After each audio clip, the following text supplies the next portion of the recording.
This is Mitchell. This is Jay Moore. This is Greg Proops. This is Dan Stone. This is Nate Boyer. This is Hilliard Guest. This is Nathan This East. is Rob Bell. This is Michael Cologne. This is J.R. Robinson. This is Dr. Bob Greenberg. Hey, this is John Leon Guerrero. Hey, I'm Mark Valley. Hey, and this is Pete A. Turner. Hi, this is Gabby Reece from The Truth Barrel with Neil Strauss, and you're listening to The Break It Down Show. And now, The Break It Down Show with John Leon Guerrero, Mark Valley, and Pete A. Turner. Yeah, that's music to us. We have Gabby Reece with us today. We are lucky enough to be recording this show at Gabby's house. Yeah. Beautiful joint. Thank you for having us. Oh, thank you. Well, listen, that's what houses are for, right? For gathering. I think so. Yeah. This one clearly is for gathering because this place is awesome but casual. Yeah, it's Hotel Hamilton. Hotel Hamilton. Yeah. There's a lot of traffic. A lot of traffic. You should see it on training days, like earlier, sort of the 8 to noon window. Usually if there's people out at pool training or we have a gym below. And so we try to utilize it that way as a place to kind of gather, but also, bust your butt a little bit. Right here over the dining room table, too, there's a picture of, 100 surfers all in a circle in the water. And so it brings home that message of this is home. And you guys greet with aloha and, we take you seriously when you guys do that kind of stuff. It's true. It's real. Thank you. Yeah, well, we try to be real. I think you can't show all the corners because we all have to have a little bit of privacy and secrets. But sure. I think we try to do our best just to kind of go, here it is. And maybe with a little high polish on it, but pretty much there it is. I want to just give our listeners a little background because if you have been in a cave sequestered in the mountains for the last 50 years or so, Gabby Reece became known to the world as a volleyball player, championship volleyball player. I think you guys won the very first beach volleyball championship. And so from the inception of beach volleyball as we know it in the world, you've been there. Yeah, so I sort of am right. You're right about that. I'm sort of the second wave. So there was a group kind of before us that really laid down the foundation that made it a professional sport. Okay. And then when I came in, actually, I was fortunate because I came from Florida State. I wasn't really a big beach player at all. I hadn't really played very much. And I moved to California and I ended up getting drafted to play 4-on-4 beach, which no longer exists. So, for example, the World Championships that you're talking about was the first ever World Championships for 4-on-4. So I did that for many years and went to the doubles tour, which is obviously still in existence, and at the Olympics. So we really were the beneficiaries of just a few 5 years before us. Yeah. Because then it was like, prize money and multiple stops and TV deals and things like that. Well, a lot of the things that recur on our show when we talk about people who were pioneers in their industry is everybody acknowledges who came right before them. And then we'll end up talking about who showed up right after you and sort of built on what you laid down. But everybody says, because I like to say he was a pioneer or she was a pioneer, and they go, well, I came right after. So I'm not going to let you off the hook on the credit on that one. I appreciate the humility, and everybody says nice things about you all the time. Well, no, honestly, listen, I'll be really honest about it. I was probably the one who, because of the timing, I was the one who could really hustle it first. Yeah. Straight up. So it was more that all the things came together. But as far as like players putting on events, Manhattan Beach Opens, and playing for T-shirts and, a cooler full of beer, right, there was a legit group above me that knew how to play the game. But I came in at a time where you could sort of pull it all together. Yes. The business of it. And pull it all together you did for Nike and for, again, for our listeners. Beyond that, you have been a model, an actress, and I want to say a model mom, because the thing that I think really resonates with us is that you and Laird, your husband is Laird Hamilton, the big wave surfer. He's probably the real pioneer. Let's talk about it in the house. So yes. Truth be told. This is a pioneering household. And no, it's when you play sports that are so small and nobody cares that you do a tap dance like you can't believe. Yeah. Right. And as a surfer, I mean, you know what? Laird's got a brilliant story, and that deserves its own thing. I get it. It's all about me. Forget Laird. Let's do it. That's true. But we also want to talk about your show, The Truth Barrel, because for the listeners who haven't yet, go check out The Truth Barrel. They're on Podcast One. And you and Neil actually take your guests into that sauna over there and cook them. Yeah, it comes out of, and you guys probably can relate to this, so many things come out of an organic way. And so we were doing pool training and combining heat and ice. So everyone will go in the barrel, 8 to 10 people in the barrel, and then you go into the ice tub 3 minutes. And the conversations in the barrel, first of all, you're in your bathing suits. Right. So there's an element of like, there's one layer gone. Yeah. And now you're sweating. So you sort of have to get to the point, right? Yeah. It's like, listen, I have a very big life question, but can you answer in 8 minutes, please? Right. You know, and everyone chimes in. It was like, this is going on in my relationship, and this is going on with my work or with my kids. And the chiming in, and we used to joke and call it the truth barrel. And so when Podcast One approached me and they said, do you have anything you'd like to do?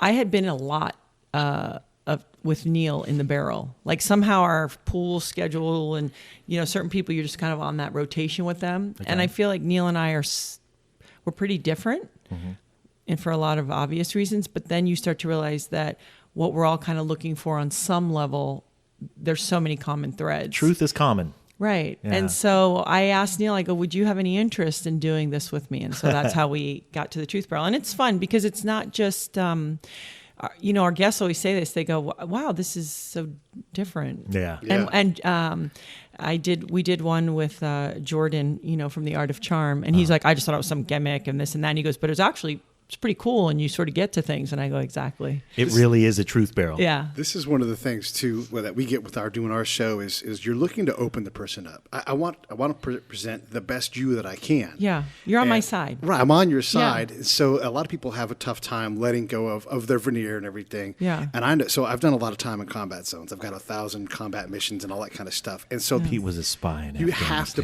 yeah, exactly. And when you're with people under extremely stressful situations, there's no time for veneer. No. I need to know I can count on you. I need to know you know. And John, he's a private eye. He does the same thing where he gets to see the I see raw, what's going real. on here now. You know what? I'll tell you what's going I on. see what's going on. Yesterday we were driving down here. The day before yesterday, I spent half of the day in a prison cell with a murderer trying to get enough detail out of his story so that I can go get him a fair trial. And so when I find one of the things that I'm really enjoying about this visit is that I was in a prison cell with a murderer 2 days ago. Yeah. And today I'm working here. Yeah, but How's I think that? how much does this lead to your perspective? I mean, you being in a lot of going on, so many missions and you dealing with very heavy situations. I think then you start to go, well, it's like me crying about whatever I was crying about earlier. It's like, is that really a big deal? Right. And it is. It is in your context. No, but it's not. World. Well, because I think the goal is as you're going through life is to get quickly to what's important. Like the faster you can do that, like, is this worth the energy to, what are we talking about? Like for you, it's like, is it life and death or just seeing maybe the best or the worst in people, you know, kind of going, hey, what's really important in life is sort of just a few 10 things. That is true. Yeah. Right? Yeah. Holy This shit. is what the How Truth did we Barrel come does. here and we got broken down? Well, no, I just say from where the worlds that you guys live in, Yeah. I imagine that in some ways it makes you, well, I would imagine it does a couple things. One is, are people, is there good in the world? See, that's the hard thing. I think sometimes when you see really heavy things, is staying connected to the idea of all that is good. Yeah. Right? Because you've seen the underbelly in bigger ways than I never will. Right? You know, this is the thing too, and like I do think that all problems are relative to that person's capability in their life. So your problem, that's in the moment, it is a problem for you guys. You have to deal with it, and the other person's problems, you wouldn't.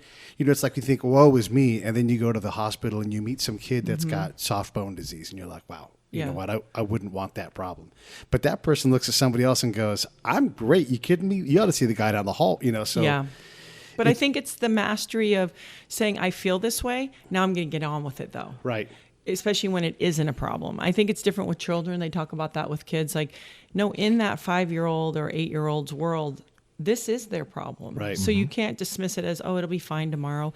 But allow them to navigate that. But then as we get older, kind of go, this feels it's got me a little bit down, but I'm only going to allow myself maybe to be here for 10 minutes or a few hours, and then I got to get on with it. Right. Because I think that is more the secret of, yes, we all have our problems, but then it's that decision. There's problems, too, that demand our attention, but don't deserve it. And so you work and those you are the worst. Yeah, those are the big distractions that Those you are the have to get worst. through.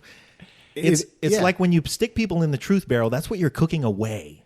Because everybody's got their, I'm going to go in here and we're going to talk to these two and I'm going to try to hype my upcoming album or my next thing, whatever it is I'm promoting. Yeah.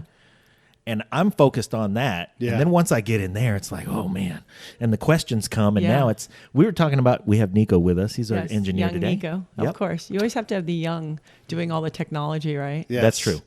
The conversation, though, on our way down here, we were thinking, I wonder if people are either more curt when they get in there because they're like, I'm sweating, I got to get out of here.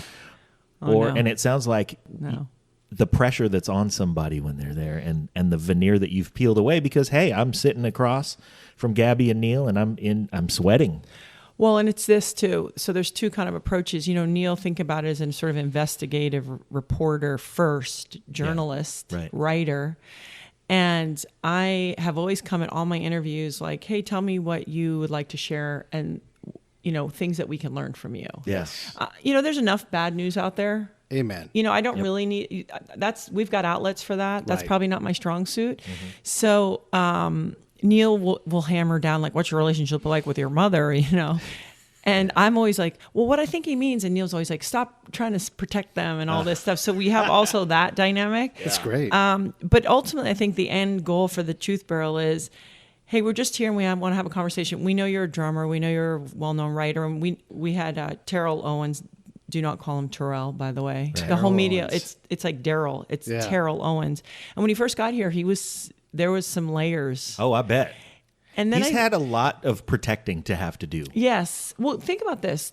And I won't go too far down the hole, but think about this. When he first had the opportunity to play and he made his first touchdown and had a really big celebratory moment, he was highly rewarded for that. Right. Yep. And it was organic and everything else. But then all of a sudden he started going, he started putting it together. It's a reaction. Well, if I do that and I do this, then I get that. I get rewarded. Correct. And he was a late bloomer in his life, in his sport and what have you, and physicality. So he started doing that, and then he was getting criticized for this very same behavior that was bringing him. being rewarded. Yes. And so, and we talk about sometimes, and then people go, oh, you're a bad teammate, you're this, you're that. So he's very protected. But then when he got in there and realized, like, we're not interested in that story. Yeah. Right. Why don't you tell us the story that you'd like to share? That's everybody else's sensationalism. And we're here in the and we truth had barrel. time. Yeah. Yes. That's the other thing. That was don't a have 8 two-parter. minutes. Right. And we had time.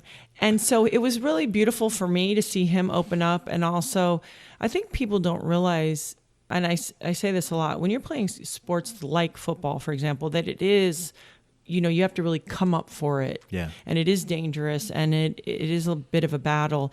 It's like, how do you ask people to so politely turn on and off switches, and also to make it to the NFL? A mini miracle. Right. Sure. To be playing, a miracle. To be healthy enough now to score. Yeah. Right. Another against miracle. 11 people who Correct. are miracles. Correct. So if you celebrate, why am I offended? Right. Yeah.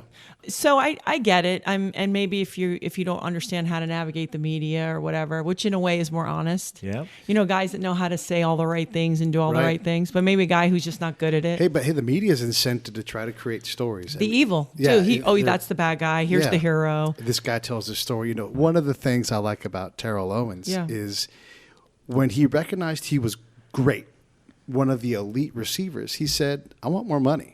From a league that abuses and exploits players all the time. Right, and does everything they can to give them as little money as possible. And when they did that, they were cutting people loose. Like, they'll take a person, like, you can still play in the league, not on my team, you're gone.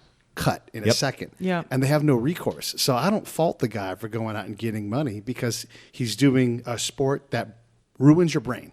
Yeah, it's proven. Yeah. And what's the average career? 3.2 years. Yeah, super short. And listen, for most of them, this is their window. This is it. Yep. Yeah. Right? You've got your 8 years, your 12 years, if you stay that long. 12, if you're remarkable. To make your living for your probably for the rest of your life. Mm-hmm. I think, and certainly the great thing about the NFL, and I always say this even about women's sports, like when the women's soccer athletes said, we would like to be paid equal because our ratings were bringing in that much money, right?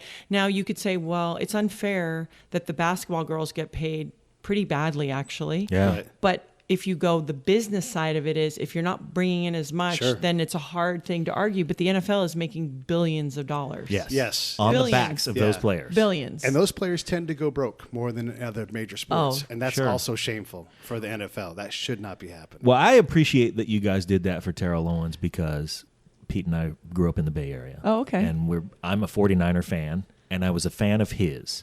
So to really humanize him, to show the part that he wants to tell, to me was terrific. His whole story, how he treasures fatherhood now. Yeah, I mean, that's a tough road, too. Yeah.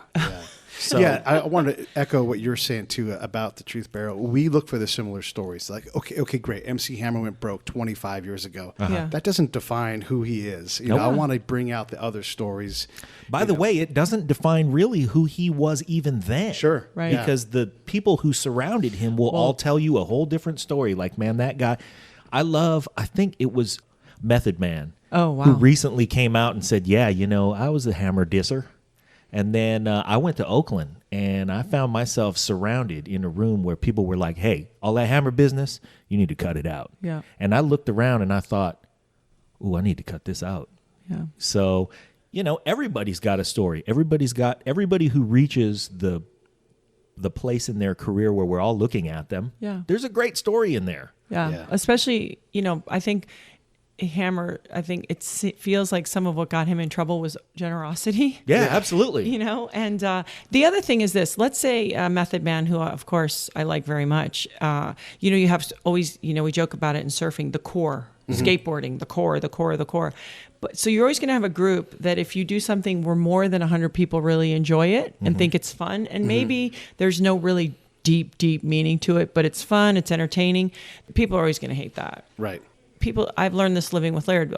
Everyone thinks, oh, I'd like to have Laird's life. And I'm like, you don't know how much work it takes to do that. So MC Hammer, even though whatever, the pants, the dance, how hard did that guy have to work? Incredibly hard. Yeah. So at the end, it's in a way, for me, those are the pillars. Like if you're a hardworking person, you're doing the best you can, we can honor that. Sure. I don't have, whether I like your music or not, that's kind of secondary. Sure. Right? But I can really respect the fact that, first of all, you had an idea and you pulled it. And it was a long pull. That's a big because by pull. the time anybody gets anywhere, that was a long pull. What is that? The 10-year overnight sensation, right? Yeah, so exactly. I just think sometimes it's focusing on those parts. I was talking to a young man the other day about this, where we've gotten to a place now where there's zero discussion.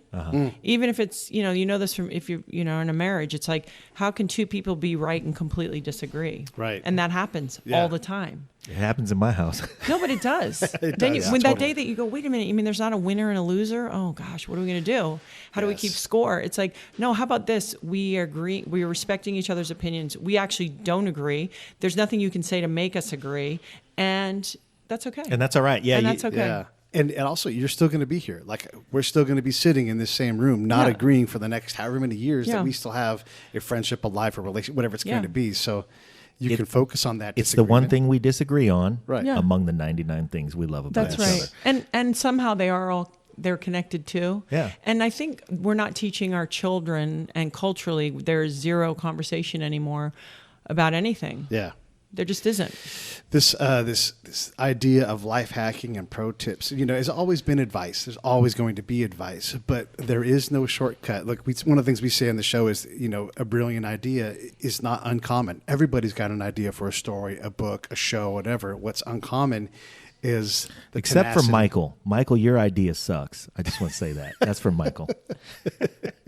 The tenacity, the grit, the grind. Like, okay, here's your life hack. Work fucking hard. Yeah. And then you're not doing enough. Yeah. That's Lose right. your mind with how hard you have to work and have more to do than you have time to do and sort through that well. There's your life hack right there. And I always say, I've tried to tell my daughter, the one that you just saw here, Reece. Yeah. Can you find the way to enjoy the grind a little bit? Yeah. She's taking on very hard school curriculum and tennis. And sometimes I didn't have a choice. I had to do it on my own. Right. And it's different. We've tried to create a stable environment for our family because that's what you aspire to do. Mm-hmm. But then you realize the pitfalls of that. Sure.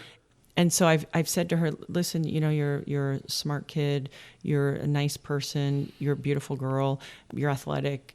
But I can show you piles of people that have all those traits because they don't know how to work hard. Yeah. And so it's just one of those things where you just can't get around it. So how do you have a really good relationship with it and say, like, embrace it and say, that's why I think most athletes, they'll say you find the way to you do enjoy that grind a little bit.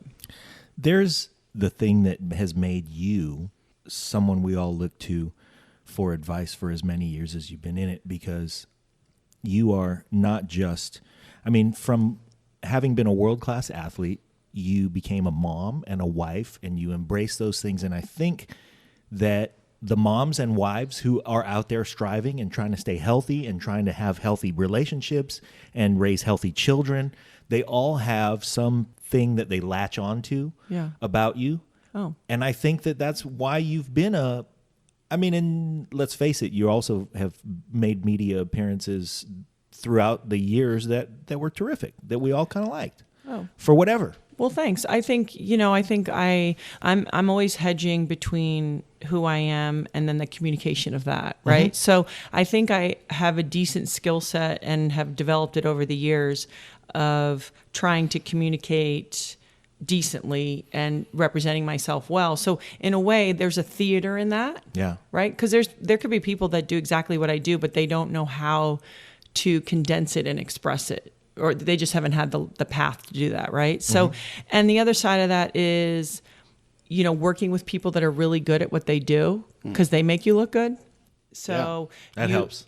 Listen, it's the one thing I learned in modeling, which I took because it was a job. Yeah. Straight up. Like, I wasn't like a young girl going, I really want to It was a few bucks that you be a model. I was playing college volleyball. I ended up giving up my scholarship after my sophomore year and continuing to play, but paid for school myself so that I could have a job because of NCAA rules. Right. Because the money that you could potentially make, it's still a risk in fashion, was good enough that it was better not to have to deal break with the NCAA. Correct. Yeah. And so, but even then, when I became a professional, every time I took a picture, I said, well, who's shooting the picture? Yeah. And who's going to do the hair and makeup? Because I knew if they're not going to see you that frequently, when they do, try to better be good. As shiny as you can, be as succinct as you can. But then even in that whole theater part, be truthful. Yeah. Just be honest. You're not perfect. Don't pretend to be perfect, because also you can't live up to that. I think that that's really where the problems begin, is I call it paint yourself in the corner. Yeah. So you paint yourself in the corner, and then you're in the corner and you go, I have nowhere to go. Everywhere I show up, I'm supposed to be perfect. My kids are supposed to be perfectly behaved. I'm supposed to be perfectly pretty. Boy, and that's unfair to do to yourself. Well, and by the way, I'm going to be 50 in like 2.5 years. It's like, you can't, what am I going to play the story of when I was 22? Right. It's just not going to happen. So you just kind of make some peace with that, but understand ahead, like, don't get yourself in a situation right here that you will not be able to sustain in 10 years. It just doesn't work. You said a key word a few minutes ago. You talked about how you had developed. You've evolved into where you are now. Yeah. You're not the 20-year-old you that did what they did, And actually, we're all within 3 months of each other in age, know? And so we've all had to stop. We noticed that because we were like, Jesus, we got to quit eating so much pizza. We're like, okay, let's look up Gabby and let's hey, Pete. Yeah. And Pete goes, look. Listen, gentlemen, I birthed children too. You don't even have that excuse. Oh, Jesus. Thanks. Just Thanks for saying, rubbing that in. Just saying. I'm just kidding. I'm kidding. What I do know is I used to be a lot more getting to the fit, truth. and I can't say I'm too old and broken to do it because there's other people. No, but that's tough. Yeah. But that is part of it when you've been active. Yeah. But I think, listen, this is it. Laird loves this quote. It's actually from, they don't know who it was, but it was a Navy SEAL. It was me. Oh, yeah. Not me. A Navy SEAL, though, who talked about, never let your accomplishments be greater than your dreams. So how do you keep moving fluidly through your life, representing who you are and where you're at, not reminiscing? I mean, you can fondly kind of look back and go, that was nice, but not retelling that same old story, because then there's no growth. Yeah, no, just to appreciate stuff. So that was cool. How do you do that? How does Gabby do that? Do you have a mantra? I know you talked about pillars earlier. Yeah, I mean, I think for me, it's this. It's who am I and who do I want to continue to be and who do I want to grow into?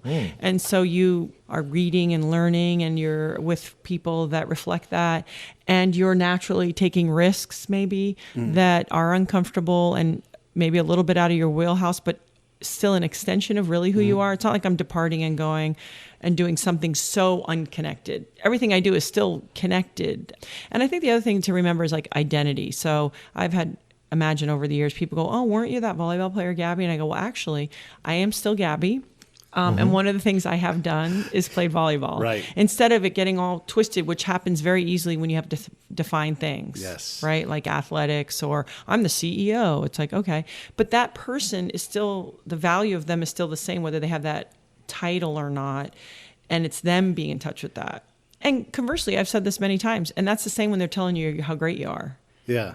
You can't do that either because that's not true either. Right. This is Also, the volleyball playing, Gabby, at this point in your career was quite a while back. Yeah. Yeah. I mean, now you're a different kind of athlete. Yeah. And you're an athlete that is all of the things that you're talking about, where you had children and you've gone through life stuff. And again, your audience has grown with you. Yeah. So one of our friends is, I won't say who, one of our friends is. It's not Mike. Sorry, just kidding. Okay. No, it's not Mike. I'm this kidding. time, I'm not kidding. you, Mike. One of our friends has sort of tricked a lot of the world into thinking he's a lot younger than he is. And good Sure. for him. Yeah, and we sure. applaud him. Right Yeah. on. Yeah. Good job. Yeah. But he knows, and we had this conversation not long ago. He was like, man, I got a couple more years before everybody figures out that I'm not 25. Yeah. Yeah. You haven't had to worry about that because your audience has come with you. Yeah. Well, I think, oh gosh, women, and especially it's so tough on, I will say I never usually wave that flag, but I think women have a little bit of a different deal. Like, I'll give it to you. I'll sum it up to you in one very small story. Nice. I was with a group of friends here in Malibu, a very good friend of mine. They were showing a film at their house, and it's serious movie people, serious producers, serious directors, heads of studios, serious people. They're in the business. They've been in the business. They know the business. They do it, right? So we watched this movie, and out comes this actress on the screen who had a little bit of work done. And you hear, oh, what'd she do to her face and this and that, right? Yeah. 20 minutes goes by. Another actress who's been in the business a long time comes out on the screen, hasn't had anything done. She's looking probably her age. Right. Oh, God, she's looking so old. And this and that. I go, hey, you Jesus. can't have it both ways. Yeah. Like, which one is it? And so I think for women, we do have to be careful because it's a slippery slope, Yeah. right? Like, oh, I'm this age, I'm that age, and it becomes so much about our identity. And imagine, even for me, it's like so much of what I've done is about my physicality that I'm like, okay, how do I not live and die by that? How do I, kind of do that gracefully? And it's to your point, and having daughters really helped me. There's sort of a time that you go down the center lane, you're 15, you're 18, you're 25. And then once you start having a family, you still have your lane. Yeah. But like, for example, when I walk down the street with Reece, if it's a 22-year-old guy, he's not looking at me. Yeah. He's looking at her. Right. Because it's her time to It's go her down time. the center lane. Right. And my time is to go in my own lane. And by the way, my lane is much wider and longer than it was It's a great lane.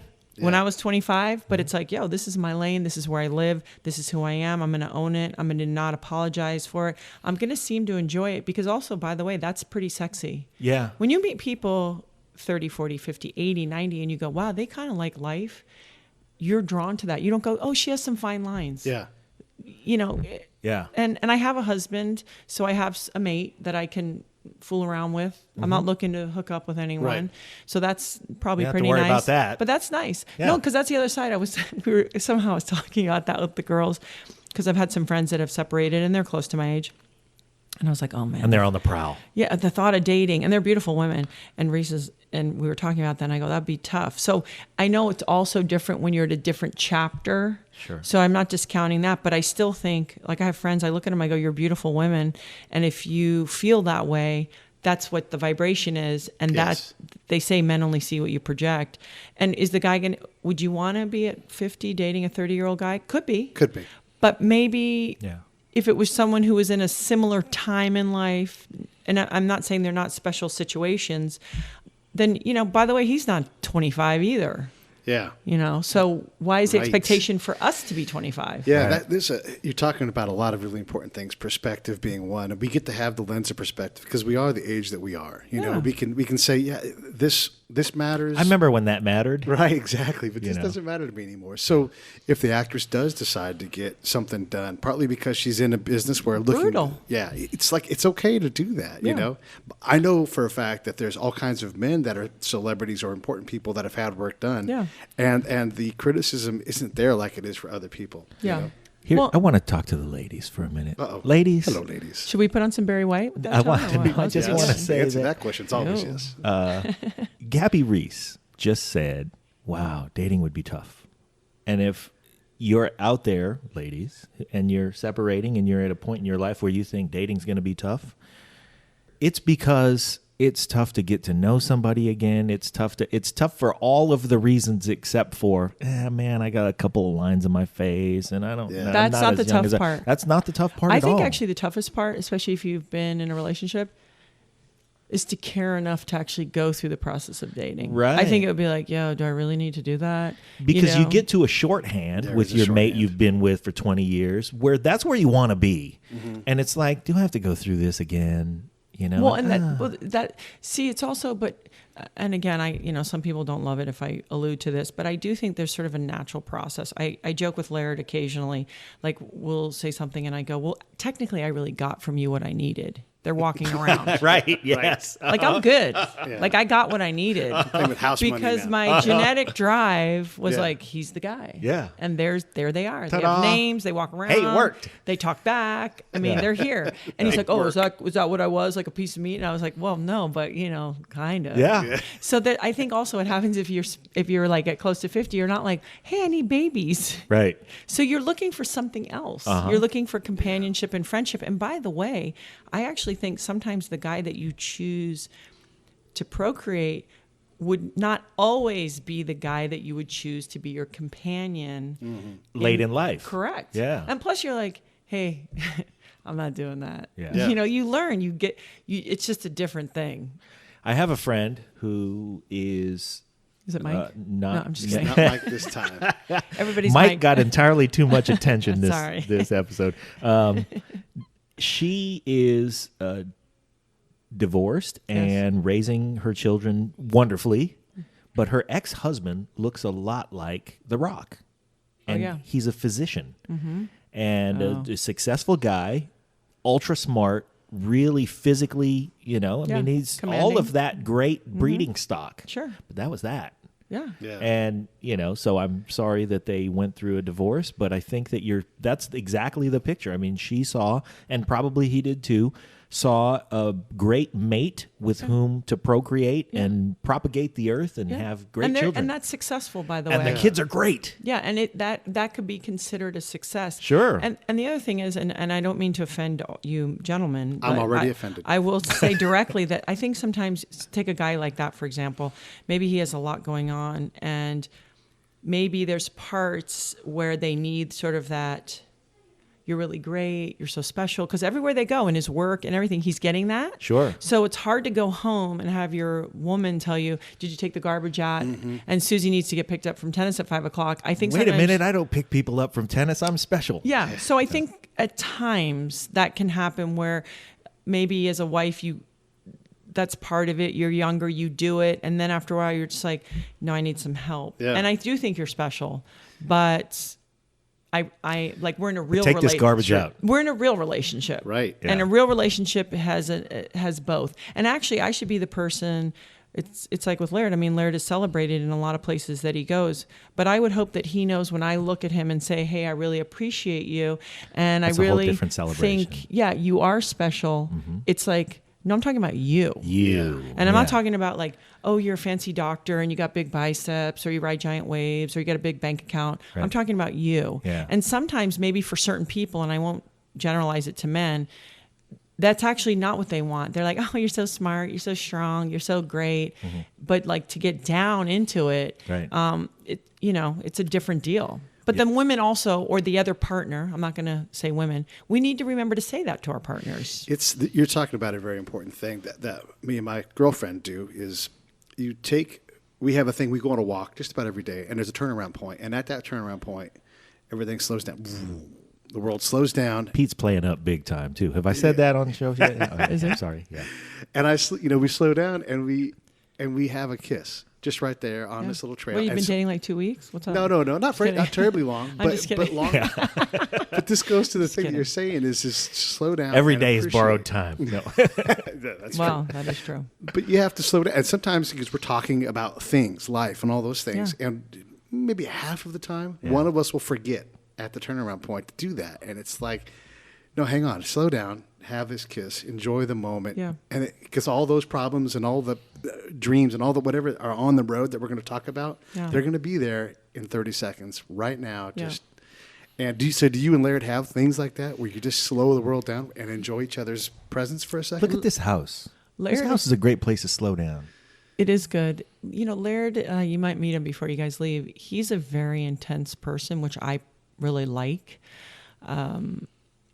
But he's not really that vulnerable to white noise as much as I am. So he's the one that kind of anchors us and says, like this, I always use this analogy. I'm at the sink. Dinner's done. We're doing dishes. Whatever. Wait, you do your own dishes? Of course. How do your kids gonna learn, right? Right. Yeah. And he's like, "Did you see the stars? You girls have to walk outside and see the stars." And literally makes everybody walk outside and go look at the stars. So I think it's about that. But I have learned that it's really important to just let your partner know, and on a pretty regular basis, that you care for them, you love them. And in the midst of talking about, water heater things leaking like we have right now into the gym kitchen, pretty girl problems. This is all going to pass. And I just want, I care because there's so much of that when you're tending to a relationship, so much about the management of the house and the family that it's not sexy. Right. That is not sexy. It's not, I want to also, for our listeners who, first of all, have not looked up Laird and don't know him, he routinely rides down the face of a wave that's the size of an airport parking garage. So to say that guy's intense, that guy's probably pretty intense. But you guys also have a life that a lot of people would say is a wonderful life. You split time between Malibu and Hawaii. Yeah. Wonderful life. Yeah. Great stuff. Yeah. But when you split time between Malibu and Hawaii, you got a lot to manage. Yeah. And you want to talk about that stuff getting unsexy real fast. Yeah. How about a leak that's happening into your gym and that, okay, pretty girl problems. Yeah, but it what is. if it's a pretty girl problem, but you're 5-hour plane ride away from that problem that's leaking into your gym right now? What do you do? And then all of a sudden it's like, well, that great life But suddenly then you needs choose, a lot of but maintenance. you've chosen that, right? Like that's the other thing is like it's also knowing who you are and what you can manage. So I have friends where they need to simplify it just a little bit more because that feels good to them. And for me, I enjoy the idea that we get to split our time between the two places and have made the understanding that now you're adding a layer of detail and just say thanks. Yeah. And just say thanks that you actually can make that decision. I mean, that choice that you can do it. But I think that's really important. Like people will be spinning and you go, well, wait a second. If you feel like you're always spinning, why? And are there any elements that maybe you could get rid of? Right. Or if you kind of like the spinning and you can manage it and still keep your line through the middle while it's all happening around you, then it's okay. Yeah, in the Army, there's a lot of people that take on. I wear too many hats. They keep. Well, take those hats off. Yeah. Put the hats on that you can do well, and just do those things. But they don't want that. What they want is the hats. Yeah. They are a hat rack. They like it. Yeah, they want that. Yeah. Well, and also, to remember all of us are replaceable. And that is a very liberating thought where you go, I could delegate. By the way, when I'm not here, someone else will do it. So I'm not going to put that kind of self-importance on myself. Sure. I'll be my kid's only mom, but otherwise we're all replaceable at pretty much anything. That's the, I think, opposite of what Pete's talking about. That's what when you're trying to put on all those hats, you're trying to combat exactly that. That's what I mean. It prompts me to remind people, like, I don't care how many hats you can put on. Right. Guess what? We're all replaceable. Yeah, we can divide those hats up. Yeah. So. Yeah. So I was decent at volleyball, and I'm saying that with all respect that nowhere near that. And I played a little bit of beach and a little bit of stuff on hard court. I cannot play pickup. Even if I physically could, I can't anymore. But if someone said, "Hey, let's play volleyball in the park," I can't do it. It drives me crazy. Can you go to Didn't we try to do that recently? Yeah. It was terrible. It was terrible. Pick up? Yeah. Can you stand? Can you bear the game of just knock the ball over the net, or you're like, I just can't do it. And I don't say this with any snottiness. I just no. Yeah, it's not snotty. It's just practical. You've played the game where you're like. I mean, if it was like a bunch of kids, it's cool. It's fun. Oh, yeah, sure. You know what I mean? But if it was like some people are like, hey, jump in and play. I'm like, this is a different version of playing and I like it. But it's just different. Yeah, it's hard to enjoy. And different is the succinct way of saying absolutely not in the same universe. Right. That time was it, I think it was a graduation party or something, and we played the parents versus the kids. And what happened? And so we've always played parents versus kids stuff. And what happened? The Nico's kids my got big? kid. Oh, come on. Handsome bugger. Well, And what, the kids got big and the kids hammered the got big. parents? Yeah. Yeah, of course. That's what ended up They're happening. like, come was on, like, old man. they used to be kids. Now they're all varsity athletes. Yeah, I know. And they jump like 30 inches with nothing, no problem. Yeah. And they're Right. like moving. Yeah, of course. And it seemed like not only did they score more points, but every point was a back injury.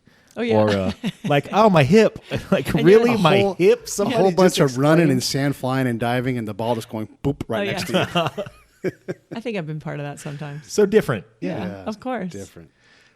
You're known now for the crazy workouts and weights in the pool and stuff Mm-hmm. like that. That's bananas. We love it.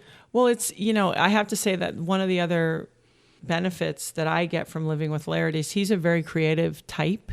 And he kind of approaches training differently, like, well, what would make sense and how can I continue to improve my performance but not beat myself up. So, you have to realize, even though I'm done competing, Laird is still very much on his quest for waves. So he still has a tangible goal, which is be ready at any time for something that you don't know exactly when it's going to be coming, and at that moment be completely physically ready and ready to risk your life. So he has to be dialed in. So I'm a little bit of a crash test dummy along with a couple of our other friends. So the pool training started about 10, 12 years ago. Wow. And he just sort of thought, well, we're not going to be in gravity, so we can jump with heavy weights. We can be ballistic. I mean, these are not new ideas. Yeah. These are just ways of like, let's really put it into a program. Let's really organize it. Let's have reps. Let's have names for exercises. Let's have sequences. Let's do this. And so what we found was, I think both of us separately from our respective sports, is we both like the training because you like the way it makes you feel. Yeah. And so it was just a natural extension of what we were already doing. So it's pool training. I was fortunate enough to get involved with a curriculum I created completely by accident. I was teaching in Kauai, and they had shut the gym down, and I invited like 8 friends and said, okay, I'll bring all the equipment in my truck, balls and dumbbells and kettlebells and things. And then I'd be at the market and someone would be like, oh, I'm so-and-so's auntie and I would like to come to your workout. And you don't say no. You don't say no. Yeah. And so it turned into about 80 people. And so I had to figure out how to accommodate. I charged everybody $1 because just so they were on a contract with me for my insurance. And so what that did was it created an allowance for me to really do it how I wanted to do it, because nobody had say. Right. Because it's $1. And we did it in a warehouse. I used to say to them, this is not a democracy, it's a dictatorship. That's right. And you signed up for it. Yeah, that's right. So, but what was genius is it was the best classroom. So after about 3 or 4 years, I was like, this is completely scalable. People are on teams. Sure. So one of the number one things, if we're talking about, like, let's say we're talking about health and fitness, you have to have someone you do it with. There's a very small percentage that can do it alone. They can. They're very type A. They like their alone time. They go at 5 a.m, those kinds of things. They exist. But for most of us, we need someone to show up for. Do you say most of us because you? Me too. Yeah, okay. Yeah, 50% of the time. How about Laird? Laird's He's kind of a freakazoid, huh? Well, it's not that. It's just Laird's a little different in that I always say I have a choice. Laird just doesn't have a choice. He doesn't have a choice. It's in him. Yeah. And even his surfing, it's like he could say, well, I could retire. It's not about that. Yeah. He doesn't have a choice. This is an extension of truly who he is and what makes him happy. Right. And same with the movement. I don't think he wants to be in a scheduled situation ever, but the idea of moving and pushing yourself and being in uncomfortable situations, I think he has a great relationship with that. Yeah. So that is unique. Yeah, well, I feel that way too. I don't like to be in quite as uncomfortable a situation as he does. Yeah. But I think what I feel after doing that, and I think if you talk to a lot of people, military or athletes, is I got to be with myself that day. Like there was no fluff, there was no role. There was like, this is hard. How are you going to deal with it? How are you going to react? Are you going to suck it up? Are you going to stretch? Are you going to, do it when you don't think you can? Are you going to do it when you don't want to? And for me, there's something very powerful in that. Yeah. For living. In the response to that, yeah. I think so. Because I think it has a really grounding element to it where you go like, there I am, there I am, there I am. And because, I even joke about taking pictures. It's like, okay, someone comes, they paint your face, they do your hair, they give you a dress, and it's like the best version of you, and then even better after they retouch it, right? Yeah. Where this is like, no, there you are. Mm-hmm. How are you going to react to that? Right. You're really uncomfortable. You're going to freak out, or are you going to be cool? Because that's when it matters. Right. Like, who cares? Like, Laird's always like, it's nice to be nice when everything's nice. Are you nice when it's not nice? Right. And so, and you know this from, sure. It's like who you want to be in a foxhole with. It's like, not that guy. Yeah. A little bit of pressure. Not Eddie Haskell. Yeah, he starts freaking out. And then there's some person that you might not even like as much, but you're like, doesn't matter, because when it comes down to it, they are right there. Yeah. And so we have the pool training, which is part of XPT. Mm-hmm. And then the class I created was called High X, and it had some built-in mechanisms to help people be successful. So in my class, for example, they're in teams of like 6 to 8. But in real life, you could just do you and a teammate. And the other great thing about it is you do kind of everything quickly. So you're in each station for 3 minutes. You switch every 30 seconds in those stations. So for example, if I give you something ballistic, like a high knee run, then I go, okay, 30, you're going to get to recover for 30. I'll give you something else, like step back lunges. So you're fatigued. Now you're going to deal with your balance, but you get to catch your breath, right? Then we move you back to something ballistic at 3 minutes. I tell you, okay, transition, you move on, you follow the team in front of you. Mm-hmm. Couple cool things about that is you could train with somebody either way more fit than you or more deconditioned, and you don't affect each other. The other thing is, once you've accomplished one station, it's done. You never have to see it again. So if you're doing an exercise, you're like, I hate this exercise. This is it. Yeah. I'm done. I don't have to come back around. Right. And so then you have that. You have quick transitions. Everything's finite. It's like, I'm going to endure this for a little bit and then get to the next one. Because you can, and that's so, by doing it, I really kind of thought, well, these are better responses I can see from people. Another cool thing, men and women could train together. Yeah. Because women like to train with men, but how do you kind of protect men in that environment? So your team would reflect really who you are. Uh-huh. So I could have young 20-something-year-old guys, a bunch of big beefcake, strong, and right behind them could be a bunch of middle-aged women following them as a team. Yeah. Where they was is where you go. So we've got that element. And really, I actually think for people at home, one of the most important things that we've kind of stumbled upon is the breathing. It sounds so simple, and so neglected. It is, because most of us don't breathe correctly. So the download on that is this, especially for if people have young children, we should be breathing in and out of our nose only. Maybe if you're running a sprint at the end, but the deal is when you breathe with your mouth shut, you have CO2 that rises. That's what deep divers try to scrub. And it overrides the impulse to breathe, right? When they scrub the CO2, so they mouth breathe and get rid of the CO2. Mm-hmm. Okay, but in the bloodstream, when you're breathing, the oxygen cannot be released into the cells without the presence of CO2. Wow. So we say it's like overeating, malnourished. When we're not eating the right things, we're over-breathing and we're under-oxygenated. And so your whole body's processes and your recovery, everything has to do with oxygen.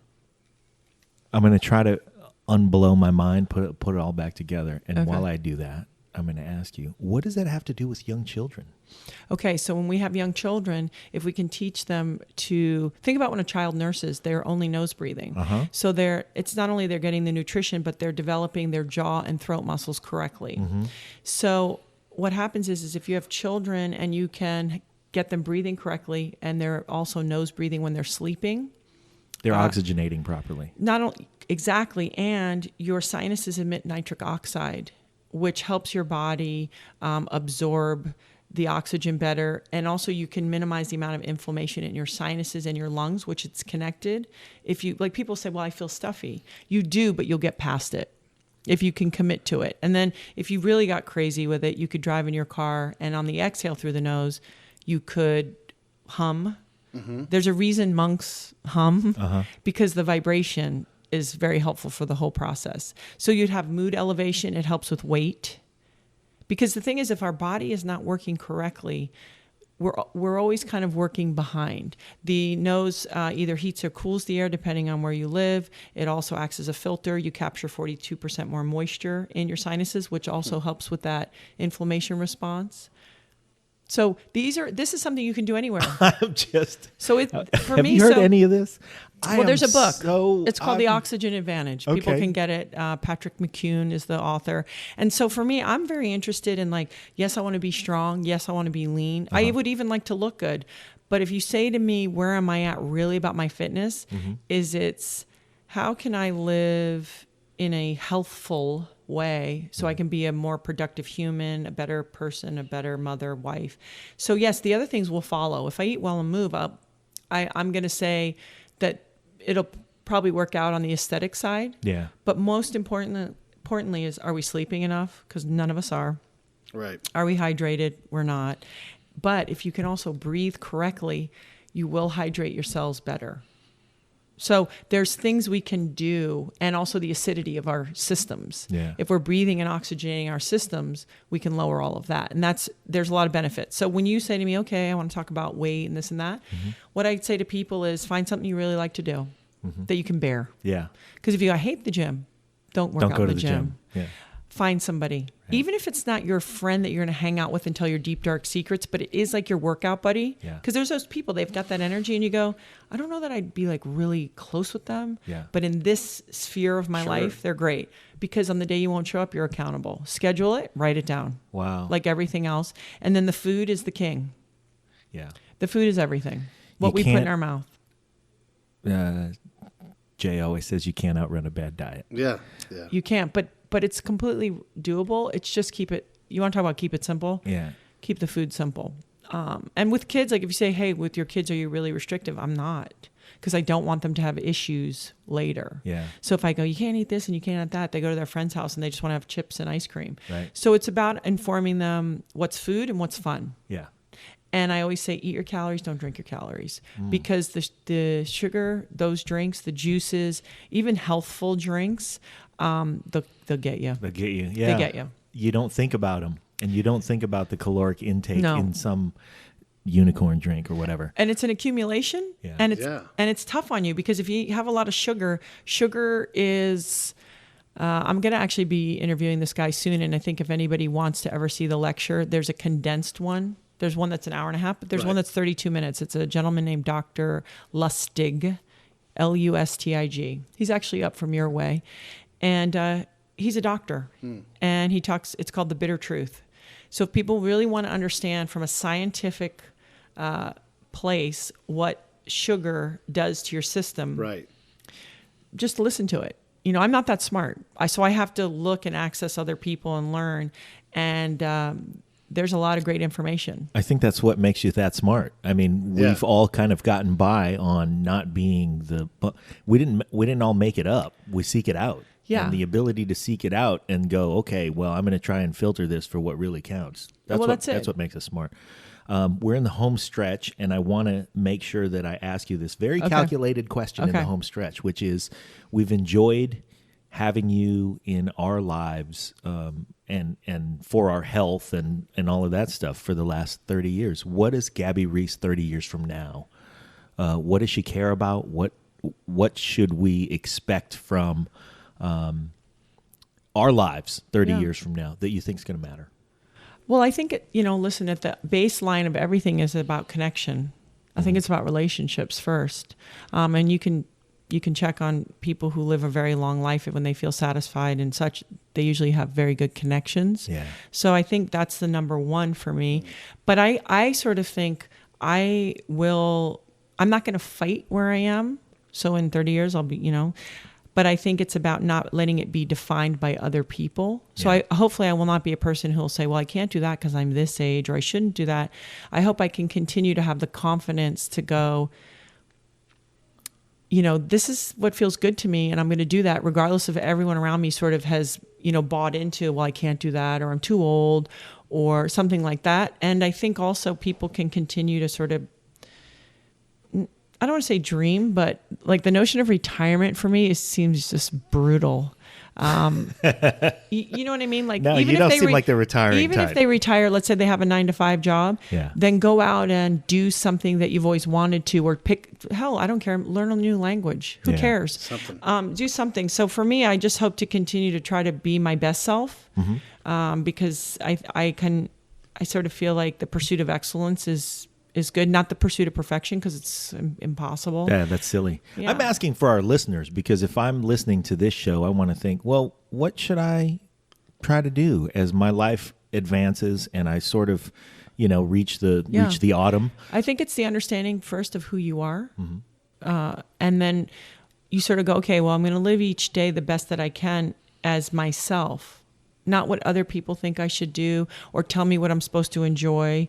But really genuinely getting in touch with that resonates, that feels good intrinsically. I want to do that versus, well, this is what I should be doing, and listen, taking care of yourself is one of the biggest. It's just one of the most important investments. Paul Chek, this great trainer, said he would look out his window and he'd say, guys were driving Mercedes going through the drive-thru. He said, you know what? Drive a Jetta and eat better healthy food. Like, what's the priority? What are the priorities? Sure. Yeah.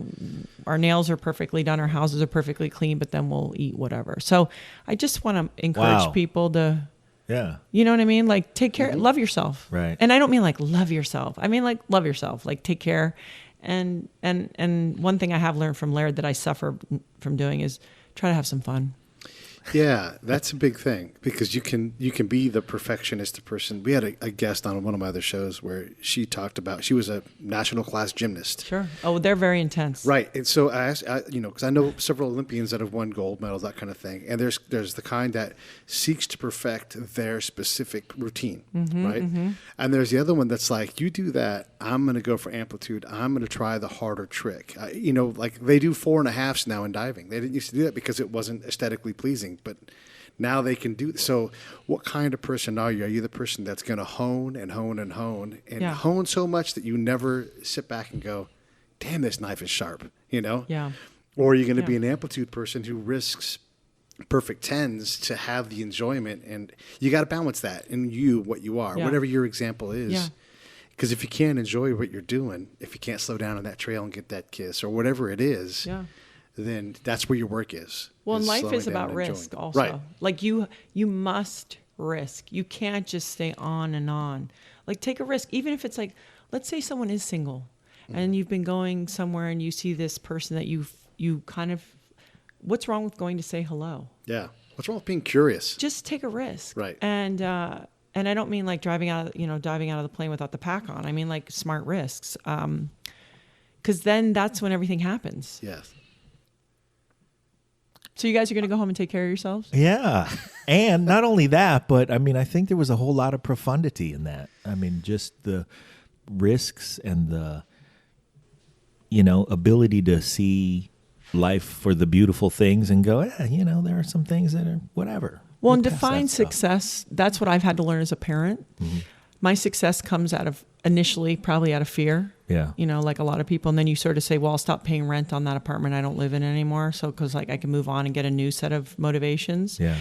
But with my children, you go, oh, they're going to grow up and they're going to do this, this, and this. And then you go, wait a second, I'm going to have to look at this and redefine what I say is successful. So it's successful having a pile of money, or you're well-known, or you're really accomplished, or is first success, you know how to care for yourself, you have good communication skills, you know how to work hard, you're a good person. And out of that, if your life reflects you, for me, I would be much more interested in that as success than get a big house, get a big car, get some cheese.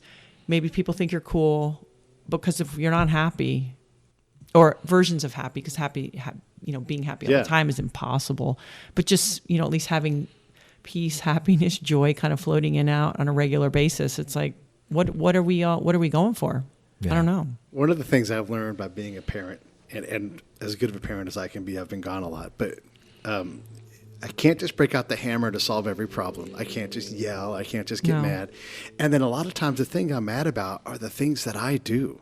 And I've parented myself by going, wait a second.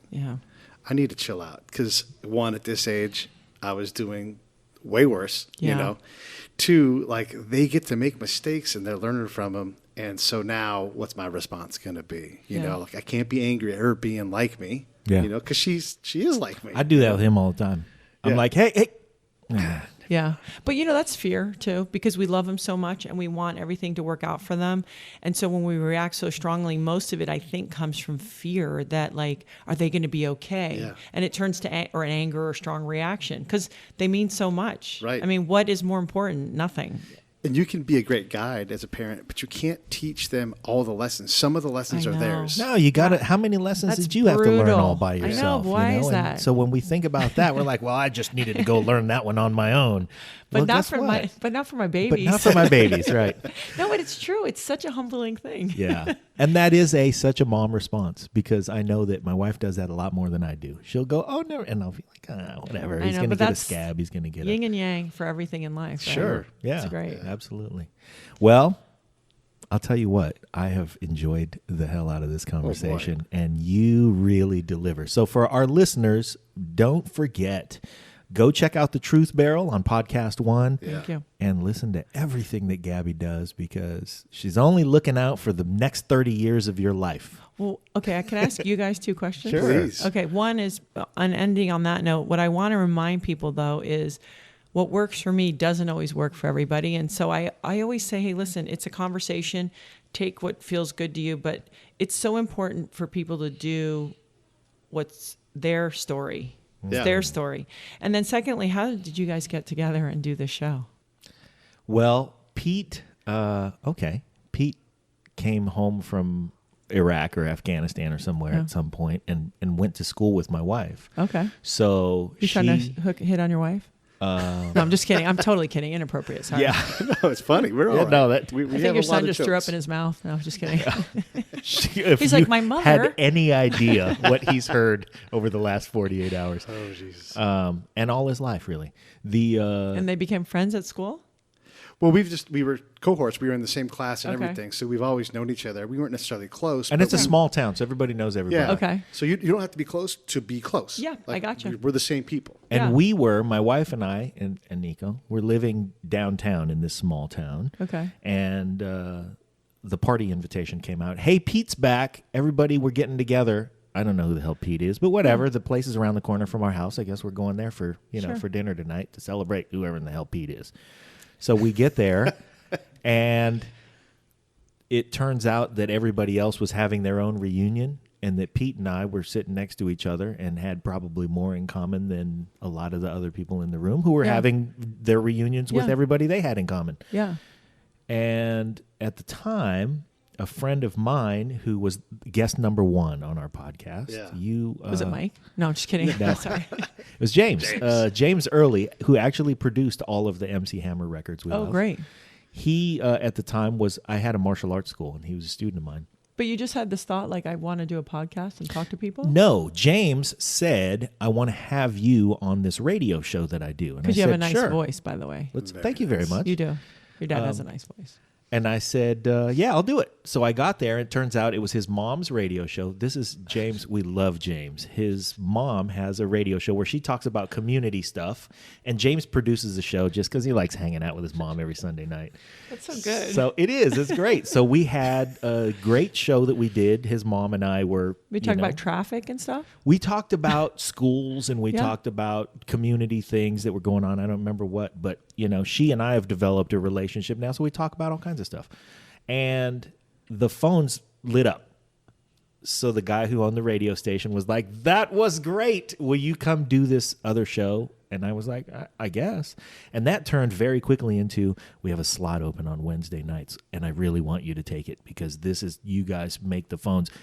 And I said, I have a kid who's a little shy, and I think I'd like to stick a microphone in front of him. If you don't mind me bringing my kid, I'll do the show. So he said, all right, Wednesday night, 6 to 9, that's you. So I started taking that slot. Pete was recently back. So I said, hey, Pete, come be a guest on my show. Yeah, because I bet you have a lot of interesting stories. I do. I know. 1,000 patrols, 1,000 stories. Yeah, it's Yeah. crazy. So he came on the show, and we lit the phones You up. killed it. And I said, man, you know what? That was great. If you want to come back anytime. And he said, well, I don't have shit to do. I'll be back next Wednesday. Yeah. And then a few months of doing that show, James finally came in and said, you guys are done here. You got to do something else. That's great. That's a great friend. Yeah. Yes. And Yeah. so we said, well, okay, how about if we did a podcast? Would you be guest number one? And he said, sure. And that was that. But you went for it. Yeah. Yeah. That's Yeah. the thing. Yeah, we had a natural chemistry, and then we had a practical, like we worked hard to develop our back and forth. You know, you guys must do this on your show where there's times when you have questions that you want. You have to surrender those questions because the greater conversation is there. So we've worked to develop that. And early on, we had constant feedback of don't stop doing this. Keep going. Yeah. You know, and so that's sort of that story. And then right there. Along the way, the little steps like, holy shit, we find ourselves in Gabby Reece's house. You know. And those things are just like we're capturing all these fascinating stories, and they've really affected our lives. Yeah. So, But that's why I do the podcast, because I want to learn. yeah. But I find myself being renewed and inspired Boy. by Yeah. the people. And that's the spaces I want to live in. Yep. Absolutely. Yeah, it's enriching, and we feel like we're enriching other lives. And there's sometimes we do shows, not because it's someone who's known, but it's like, no, this person needs to have some voice, and we give it to them freely because we are so fortunate to have the experiences that we have. I mean, like this, it's a fantastic show. So we're super, super fortunate to have this opportunity. Super fortunate. Well, thanks for coming to hang out with me. Gabby Reece on all social media. Everybody look her up, like her stuff, subscribe to everything, especially the Truth Barrel, which is awesome. Totally. And yeah, Thank you. thank you, Thank Gabby you, Reece. gentlemen.